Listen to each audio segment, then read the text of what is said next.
शहर की पहचान कही जाने वाले पेठा और नमकीन एक अलग ही पहचान है।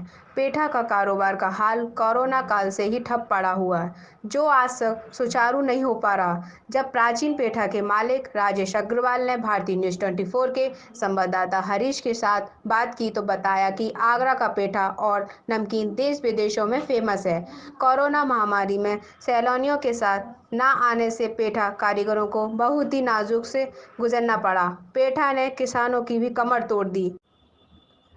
जो किसान पेठा की खेती पर निर्भर थे, उनको पेठे की कीमत नहीं मिल सकी और ना ही सरकार ने कोई किसान और पेठा कारीगरों की मदद की। सरकार से कई बार मांग की और सरकार से कोई जवाब ना मिला। इससे पेठा कारोबार में बहुत ही घाटा हुआ। पेठा व्यापारियों की उम्मीद लगाए बैठे हुए हैं कि आगरा में विदेशी पर्यटक और सैलानी जल्द से जल्द आना शुरू हो, जिससे पेठे का कार्य शुरू कर दिया। आप देख रहे हैं भारतीय न्यूज़ 24। मैं हरीश यादव। आज बात करते हैं जैसे कि कोरोना काल में आगरे का फेमस पेठा और जूते के उद्योग, नमकीन के उद्योग के लिए आगरा एक फेमस तरीके का शहर है। ऐसा ही कुछ देखने को मिल रहा है, जैसे कि पेठे कारीगर आगरा में कोरोना को करीब कम से कम 8-9 महीने करीब चलते हुए हो गया, तो पेठे कारीगरों का किस तरीके से हाल हुआ है, क्या है, आज बात करते हैं। हमारे साथ हैं प्राचीन पेठा के मालिक राजेश अग्रवाल जी। राजेश अग्रवाल जी, आप बताएं कि कोरोना काल में जिस तरीके से पेठे के कारोबार है, पेठे पे किस तरीके से वो पड़ा प्रभाव? देखो, ये जो प्राचीन पेठा है, ये बहुत सैकड़ों वर्ष पुराना चला आ रहा है और ये इसने आज तक ऐसा दिन नहीं देखे जो कोरोना काल में देखे। इसमें 8-9 महीने से सब लोगों ने अपने घर पर बैठा और जब ये लगा लॉकडाउन, तो जो जितना सामान यहाँ पर था रह गया, वो सब हमको फ्री बांटना पड़ा। उससे तमाम सारे दुकानदारों को आगरा में जितने भी पेठा के कारोबारी हैं उसमें, क्योंकि मैं पेठा एसोसिएशन का अध्यक्ष भी हूँ, तो सबको अपना बांटना पड़ा। तमाम लाखों रुपए का पेठा जो है काटने में और फेंकने में चला गया। और इतने महीनों तक बंदी के बाद अभी कोई राहत नहीं है, क्योंकि पेठा जो है हमारे टूरिस्ट से जुड़ा हुआ ये है।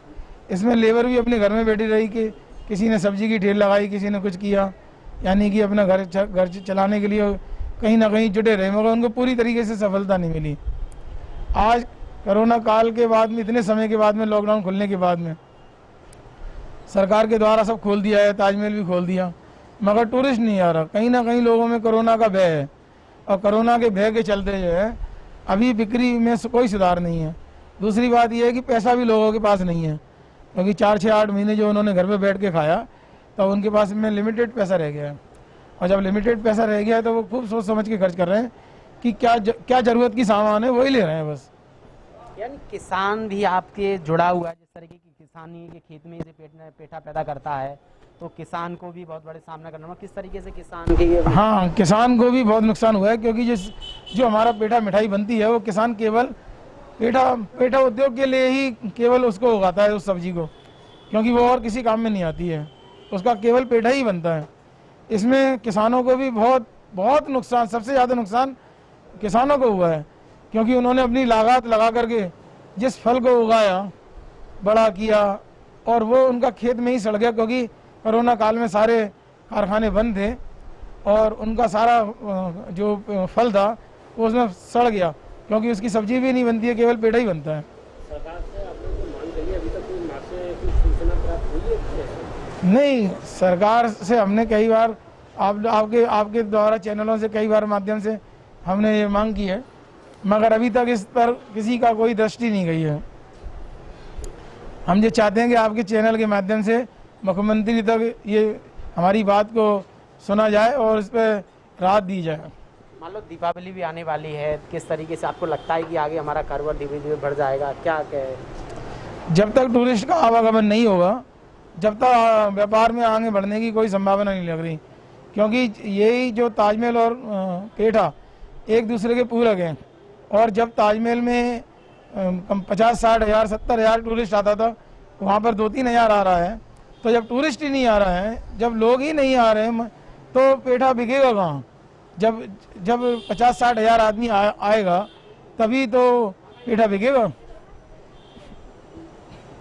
यानी तो ये है हमारे आगरा के प्राचीन पेठा के राजेश अग्रवाल जी का कहना कि टूरिस्ट आगरा में नहीं आ रहा और पेठा कारोबार भी एक उसी में जिस तरीके से कारोबार नहीं चल रहा है, आगे वाले त्यौहार पर भी कोई उम्मीद नहीं है और सरकार से भी हमारी कोई मांग नहीं दे रहा है। जिस तरीके से पेठा कारोबार भी एक बहुत ही बुरी हालत गुजर रहा है और सरकार कोई भी मदद नहीं कर रही है। आज मैं आपसे कैमरामैन साथी से कहूँगा थोड़ा भी कैमरा दिखाएं कि मान लो किस तरीके से हर तरीके से प्राचीन में पेठा की मांग रहती है, डिमांड रहती है, वो भी बात आप उनसे जानते हैं कि किस किस तरीके से और किस प्राज पर यहाँ पे प्राची पेठा दिया जाता है। और लगता है मान लो कोरोना काल से लेकर के कुछ प्राजों में बढ़ोतरी हुई है, घटोतरी हुई है, ये भी हम उनसे बात करते हैं। सर एक बात और बताएं, जिस तरीके से कोरोना काल को देखते हुए मान लो जिस तरीके से मान लो हमारा मुद्दा रहा है, क्या पेठे की प्राइस में कोई ऊपर नीचे डाउन या वो या नहीं, कोई आगे के लिए कोई भी प्राइस इसके बढ़े नहीं है, वो वहीं के वहीं है। कोई रेटों में रद्द बदल नहीं हुआ, कोई महंगा नहीं हुआ। आपके यहाँ पे किन किन तरीकों का पेठा बनाया जाता है? देखो हमारे यहाँ वैसे तो 56 प्रकार तक का पेठा बनाया जाता है और 15-20 तरह का हमारे पास हर समय अवेलेबल रहता है। पेठे की बहुत सारी वैरायटी है, सादा पेठा, अंगूरी तो आपने नाम सुने ही होंगे, उसके अलावा नई बहुत सारी वैरायटी है। डिमांड किस तरह के पेठे की मांग होती है आपकी? देखो अब पहले तो क्या है कि सादा पेठा ज़्यादा चलता था, ट्रेडिशनल पेठा होता था। अब क्या है कि पेठे में इतने सारे फ्लेवर आ गए हैं जो कि मिठाई को भी मात कर रहे हैं, क्योंकि पहले लोगों के पास में मिठाई का ऑप्शन, अब मिठाई के ऑप्शन में पेठा आदमी इसलिए लेता है क्योंकि इसमें एक तो कोई कोलेस्ट्रॉल नहीं है, कोई मिलावट नहीं है और ये बिल्कुल शुद्ध है। ये 200 डिग्री टेम्परेचर पे पकाया जाता है, ये बहुत हाइजीनिक होता है। और इसके अंदर अब क्योंकि मिठाई जैसे ऑप्शन आ गए हैं, चॉकलेट पेठा, पान पेठा, लड्डू पेठा, बटर स्कॉच, रोल पेठा, केक पेठा, तो अनगिनत वेराइटीज़ में आ गई हैं जो कि बिल्कुल मिठाई के समकक्ष हैं और उससे 100 गुना। भारतीय न्यूज़ 24 के लिए अर्जुन के साथ हरीश यादव की रिपोर्ट।